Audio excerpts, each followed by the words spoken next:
Guest has gained a lot of traction on social media in the past few weeks following two viral interviews with Piers Morgan and other international broadcasters. Nerdeen Kiswani is a Palestinian-American activist and lawyer.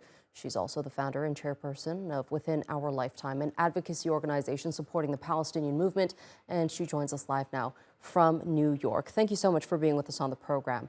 Now, a lot of the interviews that I've watched of you, including the ones with Piers Morgan, have really centered around the word condemnation, and you've often been asked to first condemn the acts of Hamas on October 7th. So I want to start this interview with asking you the before and aftermath of the October 7th attack, and that this all didn't start on the 7th of October.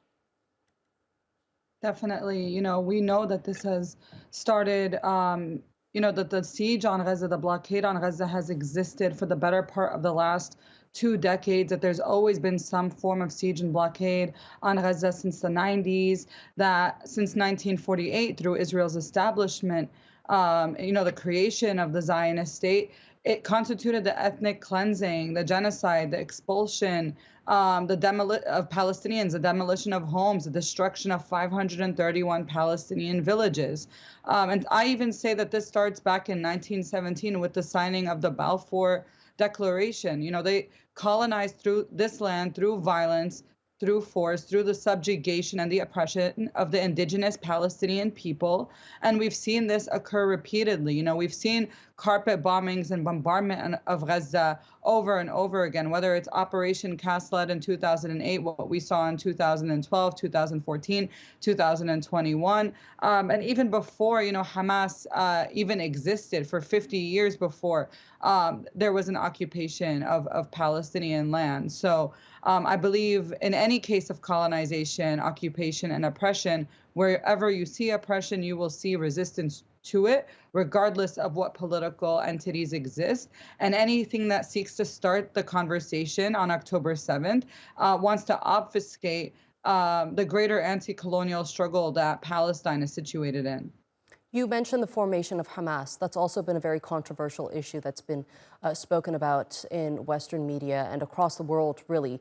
Just talk to us about the background information of the formation of Hamas, how it's viewed by Palestinians, how it's being viewed by the West, and the rhetoric around how many more resistant groups are going to be formed moving forward, given the offensive that we're witnessing today. Yeah, there's definitely a highlight in mainstream media on Hamas, but there are other Palestinian factions that are part of the resistance in Gaza as well. And I think that that's important to mention. In an election, the last election that Palestinians had almost 20 years ago, and we haven't had elections since, this election was monitored by the United States. This election was certified as a fair election by former U.S. President Jimmy Carter, and even subsequently, Hillary Clinton had come out and said that, the election should have been rigged. And Hamas won this election. So, a call to eliminate Hamas is just a thinly veiled way of Israel seeking to eliminate Gaza. They don't distinguish between combatants and civilians. And what methods do Palestinians have to resist that aren't going to be called terrorism? Even when they are, voted into government, they are rejected from, actually fulfilling the role of a government. And that's why there is an active siege and blockade on Gaza, because unless, and the parties and the factions that even Israel or the U.S. works with now, like the PA, the PLO, they were resisting too. But at this point, Israel only acknowledges or works with, and the U.S. only acknowledges only the governments that are willing to carry out their bidding, only the political leadership that is willing to carry out their bidding, and any political leadership that rejects Israel's colonization of Palestinian land, that rejects acknowledging Zionism and Israel as having legitimate ownership over Palestinian land that was stolen from us, is going to be labeled a terrorist organization. Right. So you mentioned the decades-long occupation of the Palestinians, the indigenous people, and their land, which has led us to essentially where we are today. And many say that what happened in with the first Nakba, it's a lot worse. What we're seeing today is a lot worse.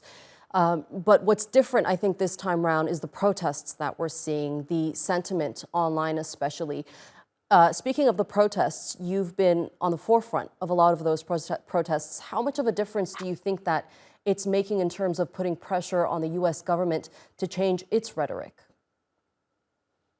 You know, the protests that we've been having all over the US, but especially here in New York City, where, I've been organizing, we haven't seen protests of this many people come out for Palestine in the history of the United States. We haven't seen protests of this caliber and magnitude for so many other issues. So it really forces politicians and mainstream media to reckon with the fact that their position on Palestine is extremely unpopular. And so we've seen politicians walk back, like the mayor of New York City, Eric Adams. He initially had condemned anyone, having pro-Palestine protests in the aftermath of October 7th.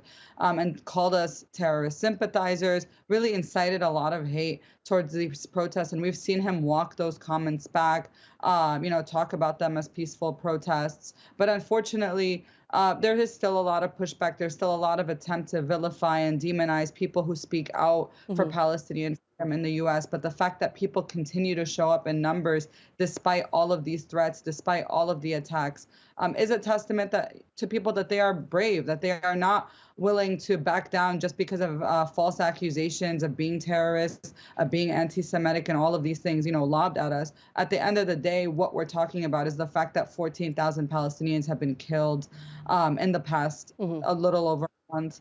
And so what we're doing, although it's making some difference in the way that people are reacting and talking about Palestine, it's not. We need to be doing way more, because we need to put an end to this genocide that's being funded and supported by our government here in the United States. Social media is obviously playing a huge role in this. We're seeing a lot of conversations being held across very important platforms, including Meta's Instagram, but there's also the issue of censorship, and that people who are pro-Palestinian are being heavily shadow banned. I've been shadow banned with some of my posts that have been from independent journalists on the ground, just showing the realities of what Gazans are facing today. What's your analysis of the censorships that people have been facing online? Yeah, there's been a lot of censorship. I've been personally shadow banned, my organization within our lifetime as well. Actually, our page was just deleted without warning the other day before Meta mysteriously brought it back. And this was a day after we protested their headquarters here in New York City. And we had to prepare a post kind of calling this out through our backup page and other supportive organizations that got the word out there. But it wasn't even up for 8 hours before they gave us our page back, because I think they realized how stupid they look, talking about freedom of speech, acting like they're a neutral platform, and then taking us down less than 24 hours after we protested, or just over 24 hours after we protested their headquarters. But I think a lot of this is backfiring on them, because while they are silencing us online, they can't silence us in the streets. And this brings more and more people out to come learn about Palestine and talk about Palestine in person and not just online, because we're all aware that our rhetoric online is censored, that we can't fully talk about everything that we want to, that the reach it definitely doesn't go as far as it does. And whenever people feel that there's an attempt to restrict or silence some form of speech, they're even more interested in learning about it, and in learning about it in powerful spaces like the protests, where we have political education, where we talk about what's going on, and they can try to intimidate us, they can try to silence us, but they don't own that platform in the same way that they do these social media accounts. So I think we should be building alternatives. We also just started a Telegram channel where we'll be posting on soon. And I think that, we understand that we can pressure these organizations. We should continue to call them out, but they're working overtime in conjunction with Zionist consultants and even the government of Israel. And this has been public for years, to control the narrative online as much as possible. Right, there's really resistance on all fronts. Nerdeen, unfortunately, that's all the time I have left, but it was a pleasure speaking to you. Nerdeen Kiswani, live for us there in New York. She's a Palestinian American activist and lawyer. Thank you for your time.